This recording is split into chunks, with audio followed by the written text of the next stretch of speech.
જય શ્રી કૃષ્ણ। હું શીતલબેન આહિર મારી YouTube channel Bhagwati cook and હોમમેડમાં તમારું સ્વાગત કરું છું। આજે આપણે બનાવીશું લીલા ચણાનું શાક। ચાલો બનાવવાનું શરૂ કરીએ। એના માટે મેં અહીં 250 ગ્રામ જેટલા લીલા ચણા લીધા છે।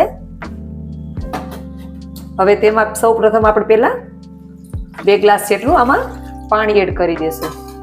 આપણું પાણી છે તે ઉકળી ગયું છે। તેમાં આપણે અડધી ચમચી જેટલું મીઠું એડ કરીશું અને હવે તેમાં આપણે જે આપણા ચણાનો કલર છે તે સરસ લીલો ને લીલો રહે તેના માટે 1 ચમચી જેટલી ખાંડ એડ કરી દેશું।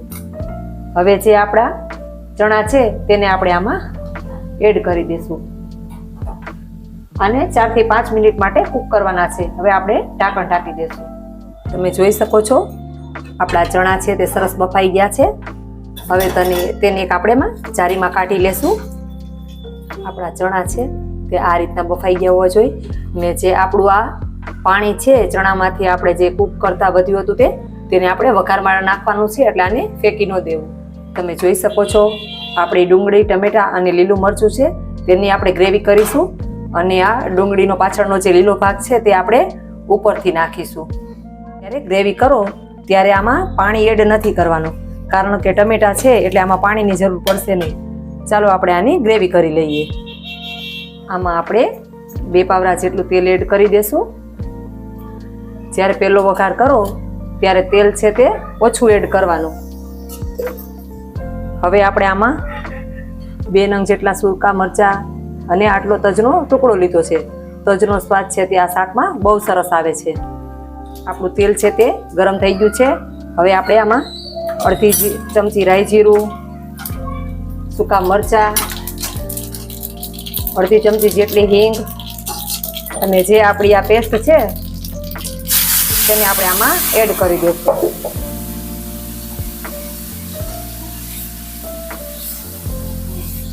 મેં અહીંયા મસાલો કરવા માટે આટલી 1 નાની વાટકી જેટલી છાશ લીધી છે।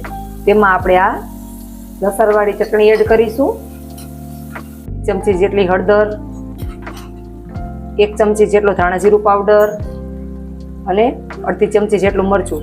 હવે આ બધી વસ્તુને સારી રીતે મિક્સ કરી લેશું। હવે જે આપણે આ મસાલો કરીને રાખ્યો હતો તે આપણે આમાં એડ કરી લેશું। બધી વસ્તુને સારી રીતે મિક્સ કરી લેશું।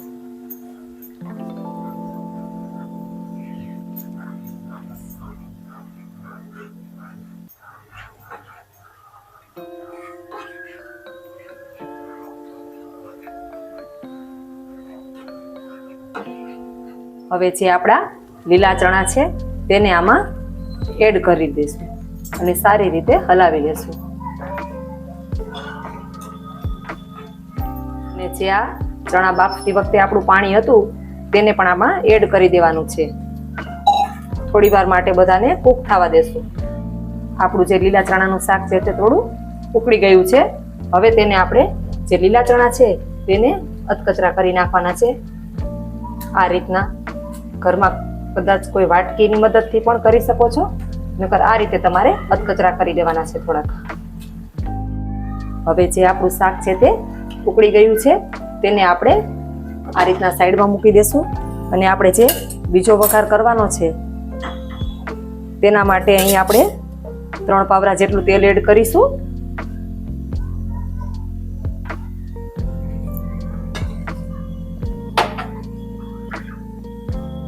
હવે જે આપણું તેલ છે તે ગરમ થઈ ગયું છે। હવે તેમાં આપણે 1 ચમચી જેટલું કાશ્મીરી લાલ મરચું નાખીશું અને જે આપણો વઘાર છે તેને આપણે આમાં એડ કરી દઈશું।